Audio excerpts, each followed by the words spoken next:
What's going on, guys? Welcome to the Daily Udemy Income Report, the show where I talk about making money on Udemy, walk you through what's working for me, and teach you how to do the same thing. My name is John Elder from CourseTherapy.com, and today is Friday, January 4th, 2019. In today's episode, I want to talk about video production scheduling strategies for Udemy. But before we do that, let's get into yesterday's numbers. So yesterday was the 3rd, and we had 25 courses sold, which is pretty good. And that came to $80.65. Not bad for a random Thursday at the beginning of the month. But look at this, courses earned per course down to $3.23. Again, Udemy is running this New Year's resolution sale. And when that happens, you just earn less money per course. We've talked about this in the last few episodes. So refunds to date, 0. Reviews, 8. We'll take a look at those very quickly here. Look at the month to date. So far, $180 in the first 3 days of the month. Pretty good. 54 courses sold total, 19 reviews total. No promotional activity. Again, I'm going to do my next promo email probably at the end of this month. And 112,436 total enrollments. And my average rating back down to 4.52. It fluctuates between 4.52 and 4.53, it seems like. And that's just, I guess, the way it's going to be. So really quickly, before we get into everything else, I want to look at, here is the 3rd. And you can't see it on my screen, and I'm going to pull up a calculator. And a week before that was the 27th, and a week before that was the 20th. So if we look at the 27th right here, we had 31 sales. And if we look at the 20th, we had 18. And the reason I like to do that, I always like to look back a couple of weeks for, what did we do on this same day last week? What did we do on this same day 2 weeks ago? So, you start to see trends in what days do. And part of that is because of Udemy's internal promotion and marketing that they do. Some of it is just psychology. If you're teaching a certain thing, those people are just online buying at certain times. And you'll never know exactly, but it's nice to sort of benchmark your progress against other days. So I kind of like to do that. So that's it for the numbers. Now, taking a quick look at my Udemy profile page, udemy.com/user/John Elder 3. We have total 45,619 students, the same 37 courses, and 2,380 reviews. The big thing I want to look at, though, is this bestseller badge. We got this yesterday in our Postgres course, which is fantastic. Not a huge spike in sales. I've noticed lately that the course is selling a little bit more than usual, and that's just sort of stayed the same. It's still selling a little more than usual. I haven't seen a dramatic spike up since this bestseller badge, but I'll keep an eye on it for sure. The other 2 highest rating badges, this course and this course down here, are still the same. I like to keep track of that every day just to make sure that everything's still going well with them. These badges come and go, especially the highest rated, as people review your courses differently. If you get a couple of bad reviews, obviously the highest rated badge will disappear. If somebody else's course gets some good reviews, they'll take that badge. So it's good to sort of keep an eye on that. So, all right, let's look at reviews really quickly here. So Sven was the last one yesterday and Lance T, the last one today. So let's go ahead and just pull this up. So there's Sven. So, okay, so Martin, 5 stars, pretty good. And let's go back to page 1 here. And who was the last one? Lance. Okay, so Fabio, 5 stars. 5 stars, great course. Weston, 5 stars, a good introduction to this programming language. I like that the modules were usually less than 5 minutes. That's what I do with my videos. I try to keep them less than 5 minutes, between 3 and 6 usually. And that's something that Udemy recommends, keep them short and to the point. I focus on one thing per video.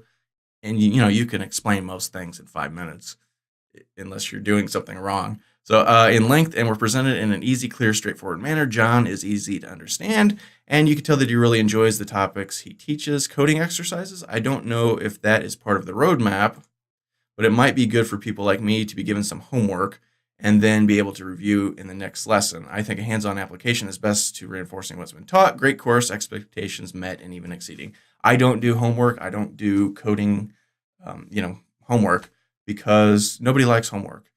There's a percentage of people that think I'm taking a course, I should be having homework. But in reality, nobody wants homework. Did you like homework in school? No. Do you want it as an adult? No. That's my view. So I don't have assignments and things like that in my courses. I never have. I never will. Pedro, 4 or 5 stars. I like this course format very much. Short, concise, and focused. It is way easier to consume than those huge courses with 40 plus hours of video, which are just daunting.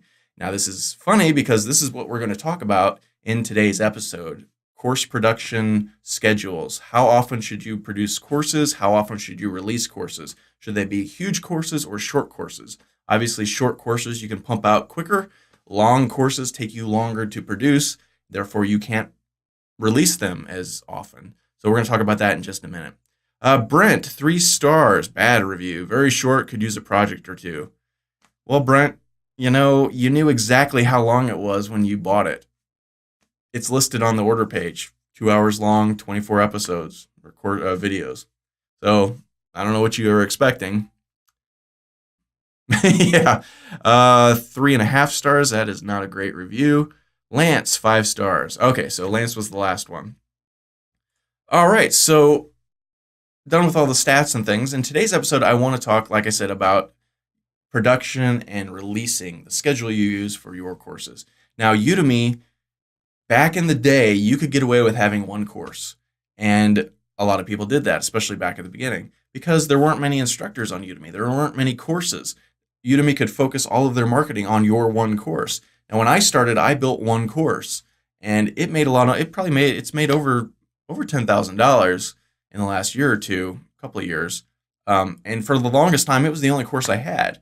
But that does not work anymore. You have to have multiple courses on Udemy in order to make good money, because that's just how they're set up. Udemy wants to sell over and over and over again. They want to sell, once they get a customer, a student, they want to continue selling courses to that student because they make more money. And that's what their marketing is focused towards, selling more courses. If you only have one course, you're no use to them. And you're no use to yourself too. If everyone buys your course, then what? You're just done?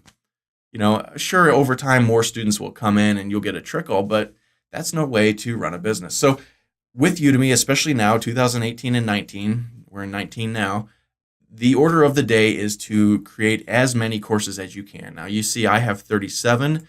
I'm working on 38 right now. It'll be done in a few days. I haven't released a course in a while because December has been holidays, and I was sick for a while. I had the flu, vacation time with family. It's just been kind of a wild time. November was the Cyber Monday, Black Friday sale, so there was a lot of marketing going on, so I didn't release a course then. So it's been a little while since I released a course, but personally, my internal schedule is to release a course every 2 weeks. That's what I aim for. I could do a course every week, but that's really pushing it. I have to work on the weekends and nights, and really, after 3 or 4 months of that, you're just exhausted. So I have set sort of an internal goal of doing a course every 2 weeks. Now, you can't do a huge course with 60 hours of content, 40 hours of content in 2 weeks. You can't. My courses tend to be around 2 to 3 hours, usually closer to 2 hours, sometimes 2.5 hours. And that usually comes to 20 to 25, sometimes 30 videos that are, 5 minutes long. You can do the math. That's what I find is fantastic. It's the sweet spot for me. But then you get reviews like, well, this is not a 60-hour course. Well, no, it's not. You see those, and a lot of times those are the best-selling courses, the huge ones. But here's my thought process. A 60-hour course is going to take you 6 months to make. It just is. I make a 2-hour course, and it takes 2 weeks. Do the math. How long would it take me to do a 60-hour course? A long time, months. In that time, you're not earning any income. You have nothing out. You're just working on this one course. Assuming it's your first course. Then you release it. What happens? Maybe it does well, maybe it doesn't. What if it tanks? Courses tank all the time. Every second or third course I make does poorly. There's no rhyme or reason. And if you spent the last 6 months making a course that people aren't interested in, that there's no market for, you've just wasted 6 months. You have nothing to show for it.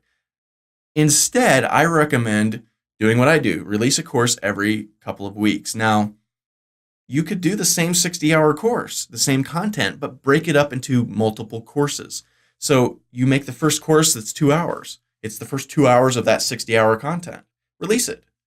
what do? You start to get students. You start to build a following. You get to see how the market reacts. Are people interested? Are they engaged? Are they watching the videos? Do they like what they see? Are they angry about something? They'll tell you in the reviews if you're doing something bad. Well, you can switch it up. You can change it for the next course without having invested 6 months of your time into guess. I hope this works. Just a big, huge guess. So release that first course. It's a couple hours. Start to build a following. Then when you release the next 2-hour chunk in a separate, different course, you can sell that second course to the people who have taken your first course. You have a built-in market ready. You can send out the Udemy promotional announcements that Udemy gives you 2 each month, and you could sell to them, and a percentage will buy. And then a percentage of other people that didn't buy the first course will buy the second course. And by the third or fourth course you release, you'll start to steamroll. Your following will grow and grow and grow. It'll multiply and multiply. It becomes easier to sell next courses because you have that built-in group of people who they like you as an instructor. They're waiting for your next course. They're looking forward to it, and they're ready to buy. Then once you have a handful of these courses that are all related, you start to get network effects from Udemy. Udemy starts really marketing your courses because sort of towards the end of 2018, we started to see Udemy selling batches of courses. So they really started to focus on their sales pages of listing. So you go to your page. Let's just go to one here. Let's go to this Django one. We open it up. Well, this is going to go to my instructor page. I have to open it in incognito. Open link in incognito window. Alrighty. So where we go? It's on my other monitor. Let's pull this over. Do a little resizey thing here real quickly. Okay, so this is just a random Django course of mine. So if you scroll down, this is the sales page. Oh, but look at this. They've got 4 of my other courses they're also selling now. This didn't used to be. And then they have this, look, frequently bought together. These are both my courses. And you can click here to buy both of them at the same time.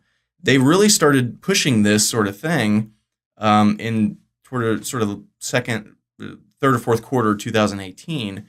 And I'm seeing in my reports, this happens a lot. People buy one course and then 3, 4 other ones, 2, 3 other ones, or 2 other ones, And so the more courses you have, the more you're going to sell because of this. So you absolutely have to do that these days. You have to sell multiple courses. Now you're releasing a course every couple of weeks. 6 months goes by. Instead of having one big course with a question mark over it, is it going to sell? You have 10, 15, 20 courses, have built up a following, know exactly what they want, what they're looking for, because they've told you. You've released content tailored to them. You started tweaking your course creation to, focus on what they're asking for. And by the end, you've released all of these courses. You've made a pile of money. You have a loyal, rabid group of followers that love what you do and are willing to take your courses. And you have a real business. Or you could have spent that 6 months doing nothing but building your one course, and then you release it. Maybe it does well. I guarantee you're not going to make as much money as the 6 months prior releasing a course at a time every 2 weeks, making $1,000 per course per month for all that time. You're never going to catch up with that. Then guess what? There's nothing stopping you from taking all of those little snippets and compiling them into one major, massive, complete course that is 60 hours. You can do that. You own your content. You can bundle courses with Udemy. You just have to be, explicit. You have to say this is a bundle of all my other courses or whatever. But you can do that. And so you can have the big, huge 60-hour course and, bop it up into chunks. And people always say, well, what if your customers find out they bought the chunks and now they're also buying when they could have, they bought 10 little courses when they could have bought one for one $9 price, own them all. Guess what? Nobody's ever going to connect those dots. Or if they do, so what? They're a little pissed. You've already got their money, right? That's just it. You've already got their money. Is it ethical? Yeah, it's ethical. People do bundles all the time. Uh, Walmart sells bundles all the time. You can buy the little package of toilet paper, or you can buy the 100 roll package. It's not unethical for them to sell the 100 roll package when they have the 4-pack. You can do that. You can mix and match. People want different price points. People want different, things. Some people don't want to sit through a 60-hour course and they want the little ones. There's all kinds of justifications for doing this. But at the end of the day, the bottom line is you're going to make a lot more money doing that. So that's what I recommend you doing. That's what I do. Plus, here's another fun thing. Let's go to the search here and just type in Django. Let's see what comes up.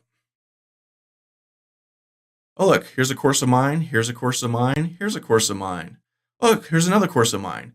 This is the first page of the results for Django. And I own 1, 2, 3, 4 spots here, right? What's the percentage you think, or the probability that people are going to sign up for my courses versus somebody else? If they're searching for Django, they're going to see this ugly face all over the place. And oh, look, there's a highest rated badge. This guy must be good. Now, what if I only had one course? Well, this would be me right here, say. That lowers the odds of me selling a course if I just have one little spot. But here, I have 4. So, I think I've proven to you, you should absolutely always sell smaller courses more often. It's just all benefit, all upside, and there's no downside to doing that. That's the way to go, especially in 2019 at Udemy with their marketing practices and their focus. They want to sell more courses, give them more courses. That's what it comes down to. So that's it for today's report. If you like this episode, be sure to smash the like button below, subscribe to the channel, and check out CourseTherapy.com for more tips, tricks, and online course awesomeness. My name is John Elder from CourseTherapy.com, and we'll see you again next Monday morning for the daily Udemy Income Report.